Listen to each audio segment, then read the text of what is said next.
एक दफा का जिक्र है कि एक पुराने गांव में आमिर नाम का एक नौजवान लड़का रहता था। वो अपनी जहानत और तजस्सुस के लिए मशहूर थे, जबकि दूसरे बच्चों ने अपना वक्त खेल खेलने में सिर्फ किया।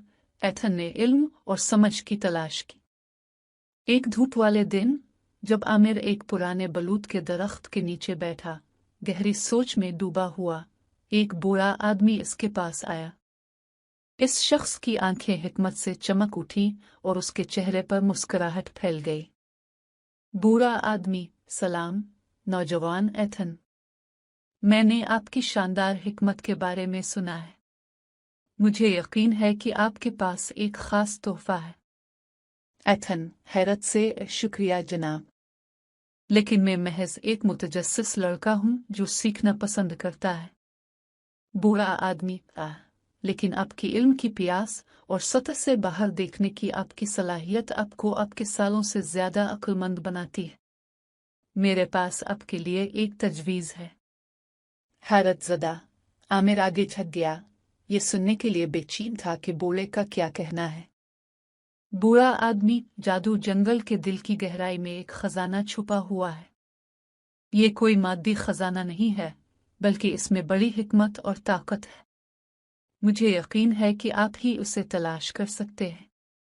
आमिर की आंखें जोश और अज़्म से फैल गईं।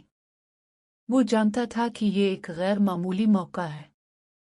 आमिर: मैं इस तलाश में निकलूंगा और खजाना तलाश करूंगा। जनाब, मुझे क्या करना चाहिए? बूढ़ा आदमी: जादू जंगल गद्दार हो सकता है, रुकावटों और वहमों से भरा हुआ है। आपको इसमें से गुजरने के लिए अपनी अक्ल का इस्तेमाल करना चाहिए। याद रखें, हकीकी खजाना आपके दिल में है। इन अल्फाज के साथ बूढ़े आदमी ने एथन को एक घुसा हुआ नक्शा दिया, जिसके किनारे उम्र से फटे हुए थे। बूढ़ा आदमी: ये नक्शा आपकी रहनुमाई करेगा, लेकिन यह आप पर मुनहसर है कि आप उसके इशारे की तशरीह करें। अपनी जिबिल्लत पर भरोसा रखो मेरे लड़के, और हिकमत को अपना रहनुमा बनने दो। आमिर ने नक्शे का बगौर मुताला किया, हर तफसील को याद किया। इसमें बूढ़े का शुक्रिया अदा किया और अपने अजीम अलशान मुहिम जोई पर रवाना हो गया।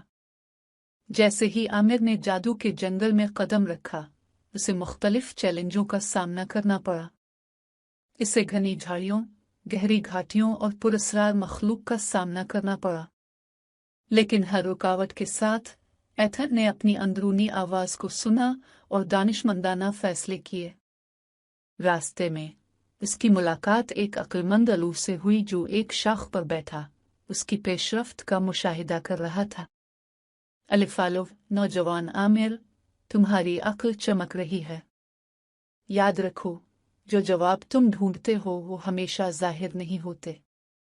जो कुछ तुम देखते हो इससे आगे देखो, सच सामने आ जाएगा। आमिर ने अलिफालो की बातों को दिल में लेते हुए सर हिलाया।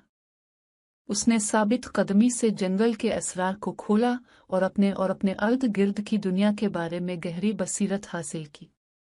आखिरकार दिनों की तलाश के बाद आमिर जादू के जंगल के दिल तक पहुंच गया।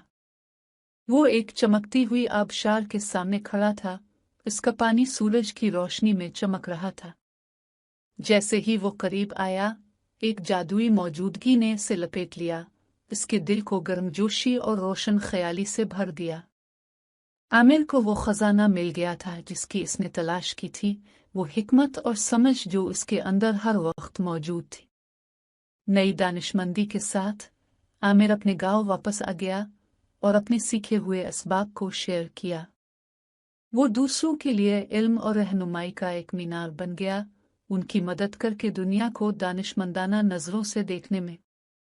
और इस तरह अक्लमंद लड़के आमिर ने सीखने का अपना सफर जारी रखा और उन तमाम लोगों को हिकमत फराहम की जो इसकी तलाश में थे। इसकी मीरास जिंदा रही, हर एक को याद दिलाती है कि हिकमत सिर्फ उम्र तक महदूद नहीं है, बल्कि उन लोगों के अंदर पनपती है जो उसे खिले दिल और मुतजस्सिस ज़हन के साथ तलाश करते हैं।